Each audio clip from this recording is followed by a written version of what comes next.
Well, hi, welcome to Model Trains and Such. As you can see, I've got a rather messy workbench, which I really need to sort out, so I'm going to sort this out and then I'll show you what I've been working on. Right, where do we start? Problem with me is I tend to start a job, get that job done, and then sort of go on, do other jobs, and it just builds up and builds up and builds up, so it's about time I sorted it out. It's just a little video I thought I'd do to show you who I am and how much mess I can make, really. Got a coffee and right, I suppose I better tidy up. I might talk about a few things that I've been doing and what have you. I'm the type of person who doesn't decide to do just the one project. I tend to do about 4 or 5 at a time, so that when I've been doing something and I get a bit stuck on that bit, I can go, oh well, I can go do this now. So it keeps me busy. Being married and having a little daughter, you don't really get time to come in the garage, and yeah. Well, I'm not even going to look down there. The amount of mess that's down there, it's terrible. But we won't worry about that. I'm going to focus on this little bench that I've got set up here and have a tidy up.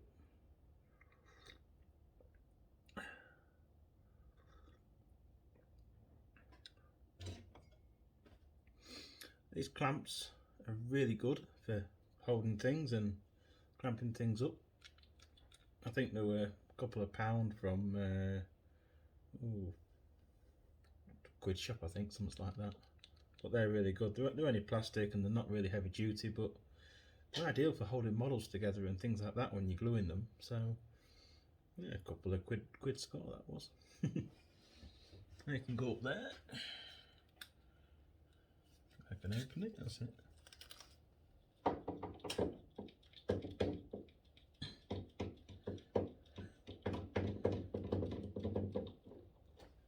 Well, this is a sectional garage that we had built.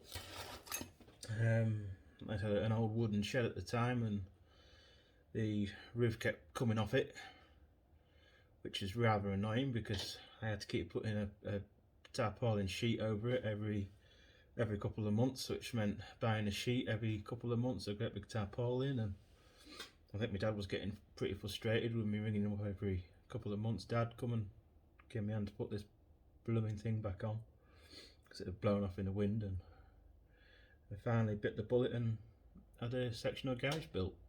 And you can see me behind me, the wall. It looks, you're probably thinking, oh, sectional garage, that's wood. Well, of course, because I had it insulated, so it feels a lot warmer in winter and pretty cool in summer, which is good. So right, back to it. I'm trying to sort this mess out, which I've made myself. And various Allen keys and things on here and what have you. I wonder how many are hiding on this bench. Probably quite a few. Pieces of wood and things like that I've been doing. These are quite handy. Little strip square wood. You can get them from B&Q. I think maybe a couple of pound each, and they're really handy for little projects. I've got a little project next to me off camera that you can't really see, but I'll show you that soon. It's something for the 5-inch gauge Loco that I've been building. I think I put a video on of that with just the wheels going round after I've wired it up. That's actually down there. Once I've cleared this off, I might get that up here and give you a bit of a show about that. But anyway, let's get this place tidied up. I've got a flat cap on there, look. Right, screwdrivers and all sorts. Tape measure. Something I picked up today. These nice little organisers from Where are they from? Locos. That you can also use for holding all sorts of things. Pull the labels off.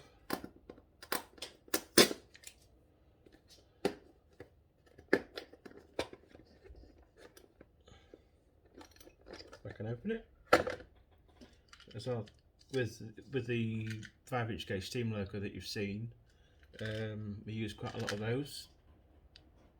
Got the unions, injectors, nipples and things like that.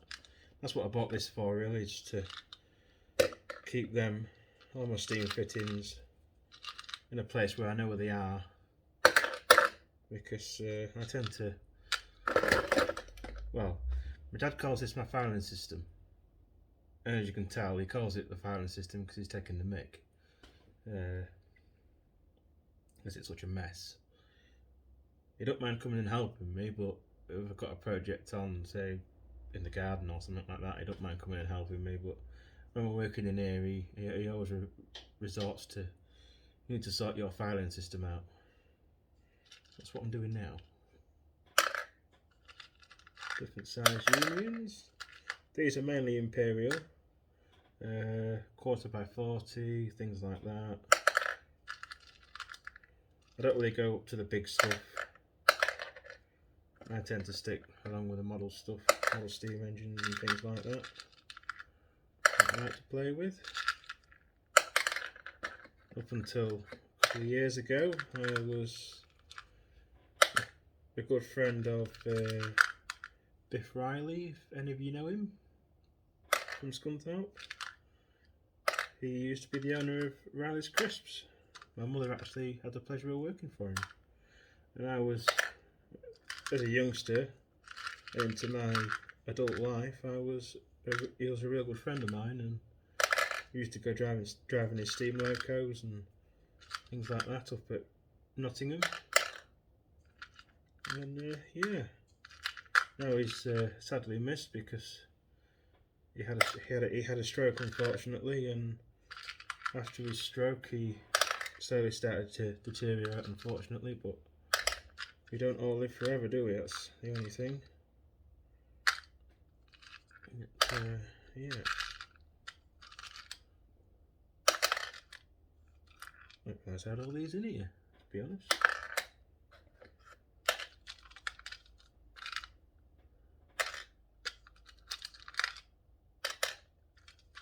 All different nipples and things like that.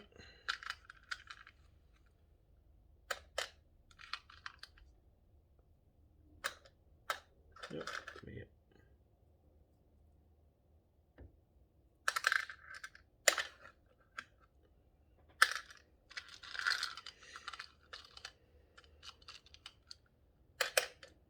So a bit more about me. I'm a turner. It's a local firm in Scunthorpe. I'm not going to say what company I work for, but I'm a turner for a local firm. A variety of jobs for we have 2 production lines, which I help keep in service by making spare parts and things like that. Actually, it was Biff Riley who inspired me to take a career in engineering, because most of my family have been involved with the steelworks, and they've been welders, turners, fitters. So I thought, well, it's something I enjoy. Up until about, what was it now, 6 years ago, I was working for a firm, actually working on vertical and horizontal borers. Got made redundant, which wasn't brilliant. And then I worked for local curbside recycling, just collecting boxes. Worked there for quite a while. Ended up in the yard on teleporters and forklifts. And I was just thinking to myself, there's got to be more. I've got to be able to do more than just run around collecting boxes and emptying rubbish and generally stinking every day because the job was quite dirty and smelly. You'd walk in a room with your family and you're coming in straight from work and they'll be like, God, you stink, and you can't smell it because you're used to it. But no, it was actually someone on YouTube inspired me to get back into engineering, and that was Mr.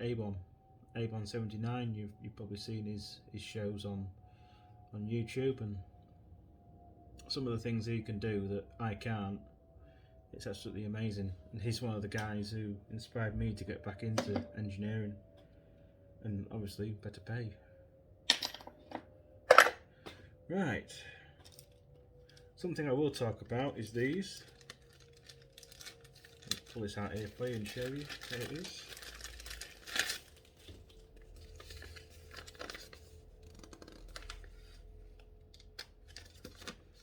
I can open it. These are Hudson tipper wagon kits, made in the UK by Peter Binney. That's what they are. I've actually built those, I don't know if you can see that very well. No, you can't see it very well on camera. There you go. And that was actually these kits that I just built. Once I've got this cleared up, I'll bring one over from the railway that's over there.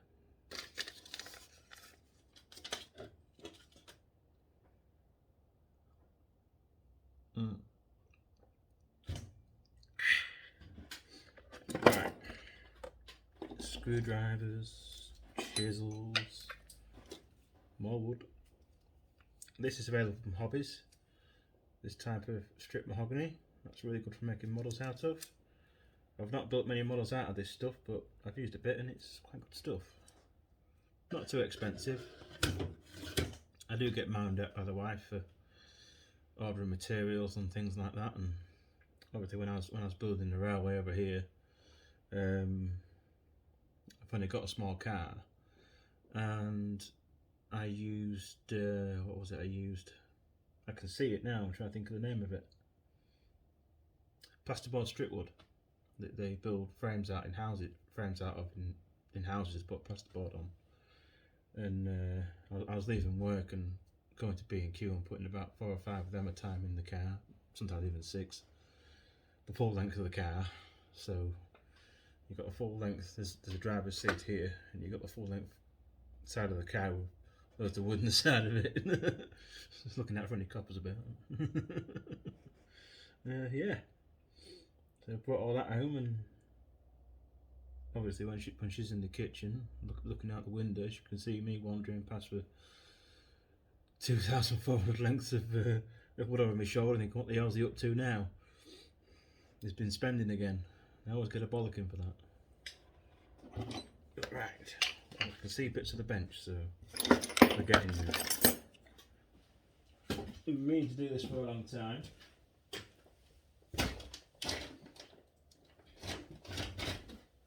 I think the easiest thing to do is just put it all in a bucket and we'll sort it out later.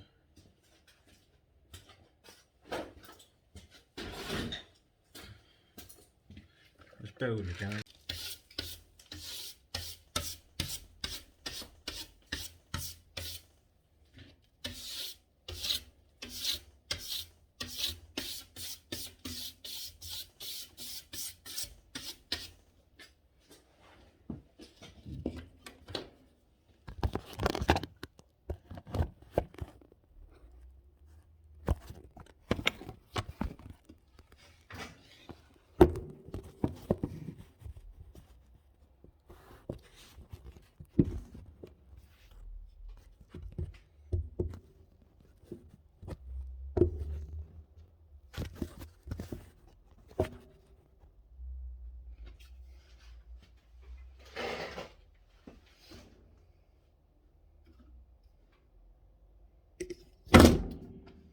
Right, as long as the camera doesn't tip over, because I'm recording this on my phone.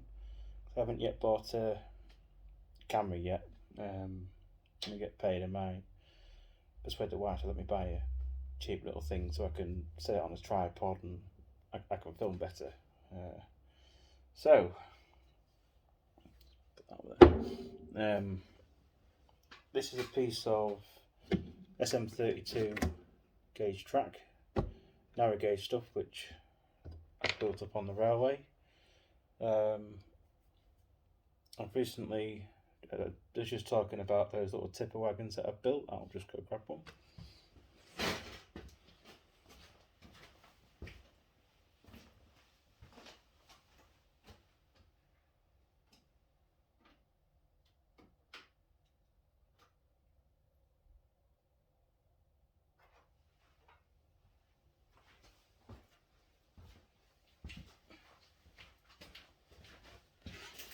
So these are the ones.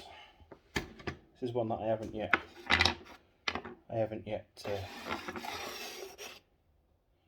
put this one up, but I painted, for some reason, that's what they look like once they're all built up. Peter Binney on there. Absolutely brilliant little things. £10 a kit. Luckily, my wife bought them for me for my birthday because says, "What do you want?" She hates going to the shop and model shop and buying me something that's the wrong gauge, which she did. That's why I've now got a 00 gauge Loco sat on the inside bay window because I've got no track to run it on because I muck about with 32mm stuff. So these are the wheels. I've got some axle boxes down here which I found after a while. I had all the set for 5 of them. I've got 6. This is why this one's not built up, because I couldn't find the axle boxes. Turns out where I'd put it on top of the microwave, the wife had moved it and put it in a bag and said, "Take all your crap out to the garage." So I eventually found them down the side of the bag and got them sprayed up. So they're down here, and I'll grab those and I'll show you how I glue them on.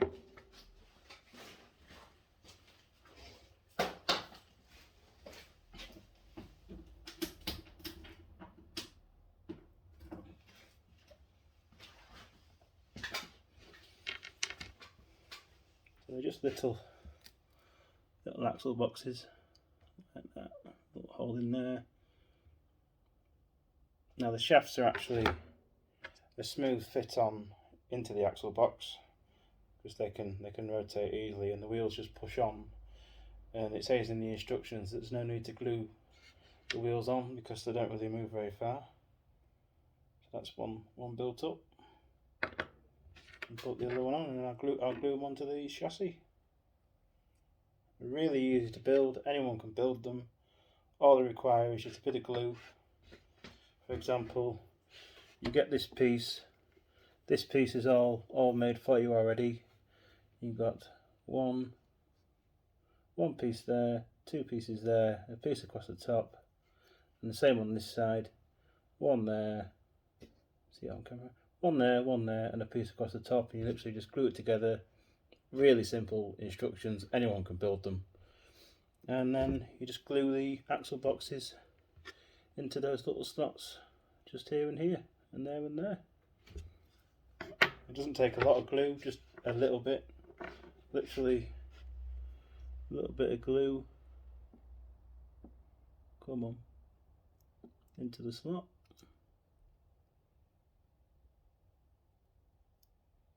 Like so.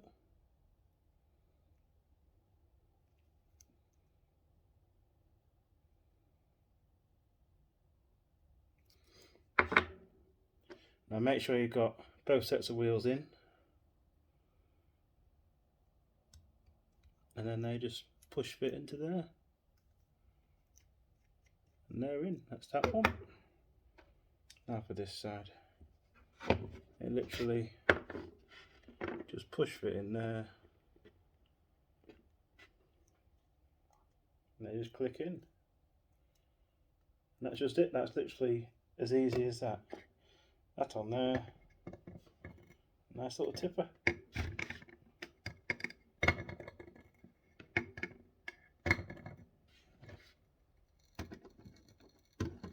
No, I haven't set the gauge on these ones. I'll just roughly set it about there and about there.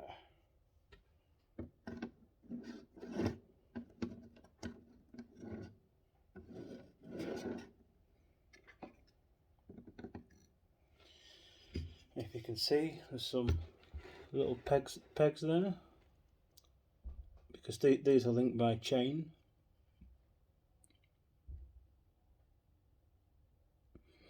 I decided to paint these as well, just to make them look a bit better. I literally just drilled some holes that are bigger than, well, the same size as these actually, same size as those. Made them look a bit better.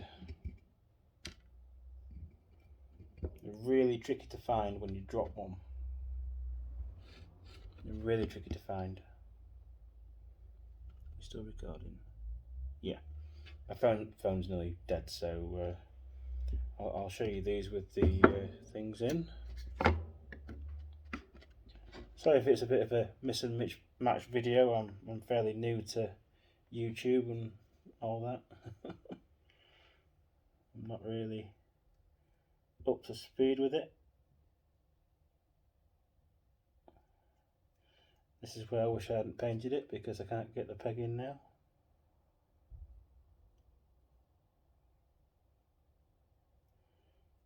Might have to clear it out with a bit of with a bit of a drill. That'll clear them out, but those are those. Yeah, they're really easy to build. I quite enjoy building those. It took me a couple of evenings in between other things. So yeah, really good. Right, I'll show you the little electric before I go.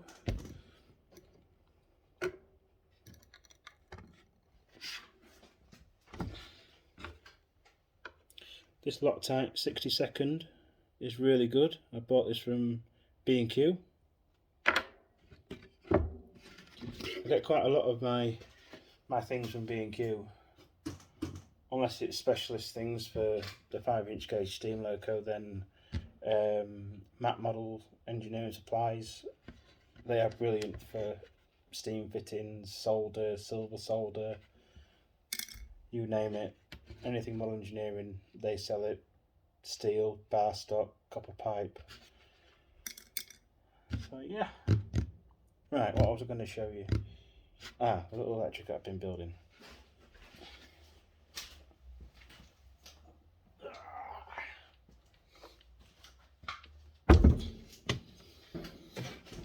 Now you can tell this is a bit bigger. This is 5-inch gauge. This is the battery support that holds the batteries on, because I run this on a racetrack at Scunthorpe, my local model engineering company, club. Got a company in my mind now. Club that I'm a member of. So it's out. Sorry guys. I had a feeling you'd go for a trip then. My phone just fell over, sorry about that. I'll just take these out, then we'll have a look.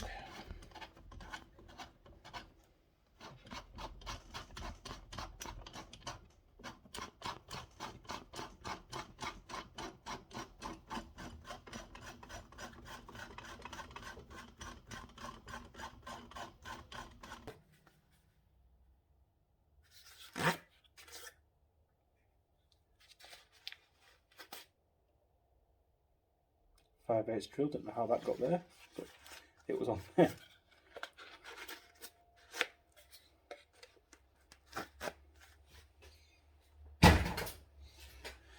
Right. The 5-inch gauge Loco, which I've been building recently. Spin you round. Here we are. So this is the, click upside down, sorry. This is the 5-inch gauge Loco that I've recently been building. Runs off two 12-volt batteries. They're just down there. That's what they run off. But essentially, wheelchair, scooter batteries. under here, this is just the electrics to the motor. I've actually secured the motors on with exhaust clamps, actually, believe it or not. Let's shift that spanner and we'll have a look underneath, because I need to actually put, any problem with the 5-inch gauge stuff, it soon gets heavy. So these are 250 watt motors, 24 volt DC, and I've just used some gearing, some gearing splines. Now I need to tighten these belts up. You see that one down there and into that one, because although they feel tight, when I tried them on the track at Scunthorpe, they were actually quite slack and they were just slipping and nightmare. Yeah, you can see that one's quite slack. That one actually is quite tight. That one's quite tight.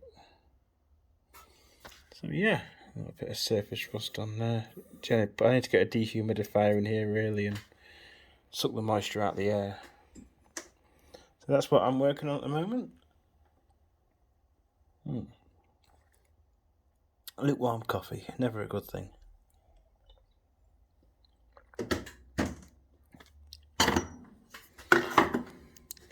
So just a little update as to what I've been doing. It's just a simple PWM controller on the side there.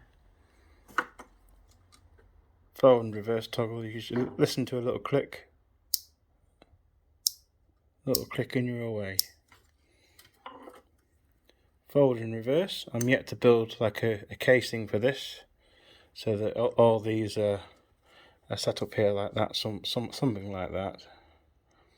And also the forward and reverse will be up here on a casing. And we've also got a percentage. I'm not sure if it's voltage. I don't think it's voltage. I'm pretty sure it goes from 0 to 100. So I'm pretty sure it's how much percent of the power you're using, or it might even be speed. I don't think it's speed as such. It's it's hard to explain. I think it's minimum and maximum power. It starts at 0 and goes right up to 100. So yeah, we'll just do a quick pan of the railway. That's the railway there in the background. I apologise for all the mess. Little chop saw there that I use quite a lot. Kettle, you've got to have a kettle in the garage. A little signal up there. Miner's lamp. So yeah, that's the railway. If you can see that there, and that one there, and then this across here, so the camera's auto-focusing, that is actually a bridge, which the Loco's on now. I move my finger and it'll stop auto-focusing. That Loco there's a roundhouse one, an 060 kit, that you can just build up in your own leisure. It doesn't come painted, so you have to paint it. It comes with a motor, and then you have to put your own electrical gear in it, which I've done. I've done a full radio control of it, using a radio control car. You've probably seen the other videos I've put on of me running that one and testing it and what have you, and there's just some flatbed wagons there, a couple of tippers in the corner there. So yeah, that bridge actually comes all the way up about half a foot away from the end and locks in place with one bolt there and one bolt there, so that I can run the trains around the track but also have it as a practical workshop at the same time. Right, all that's left is for me to say thanks for watching. Please give a like and a subscribe, and we'll catch you on the next one. Bye bye.